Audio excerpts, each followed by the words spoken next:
मऊ मेनाहुनी आम्ही विष्णुदास, कठीण वज्रास भेदू ऐसे.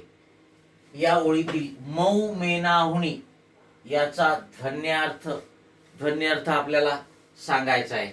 मऊ मेनाहून याचा अर्थ काय होतो बाबा, ठीक आहे, हे आपल्याला सांगायचं आहे. क्षणात वितळणारे, अतिशय पातळ, प्रेमळ किंवा दयाळू, मेनाहून मऊ असलेले. बघा, मऊ मेनाहून आम्ही विष्णुदास, कठीण वज्रास भेदू ऐसे. ठीक आहे, अलंकाराचा विचार केला तर हा विरोधाभास अलंकार आहे. कारण इथे काय म्हटलेलं आहे की आम्ही मेनापेक्षा मऊ आहे. याचा अर्थ आम्ही खूप प्रेमळ आहे, खूप दयाळू आहे.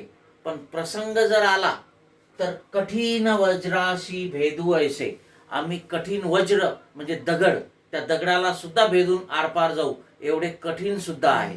ठीक, मग इथे मऊ मेनाहून याचा जो अर्थ आहे तो क्षणात वितळणारे, अतिशय पातळ असा नाही, तर आम्ही प्रेमळ किंवा दयाळू आहोत. ठीक आहे, असं आहे. पण पुढे ते काय म्हणतात, प्रसंग आला, गरज पडली तर आम्ही कठीण वज्रापेक्षाही कठीण आहे. ठीक आहे, मग वज्र म्हणजे दगड, तसं वज्र म्हणजे इंद्राचं अस्त्र पण आहे, पण इथे वज्र म्हणजे दगड, तर आम्ही दगडाला भेदून सुद्धा आरपार जाऊ. ठीक आहे, असे कठीण पण आहोत. ठीक आहे, असा त्याचा अर्थ होतो. आणि म्हणून मऊ मेनाहुनी याचा इथे अर्थ आहे, म्हणजे हा ध्वन्यर्थ आहे, प्रेमळ किंवा दयाळू. Okay, yes.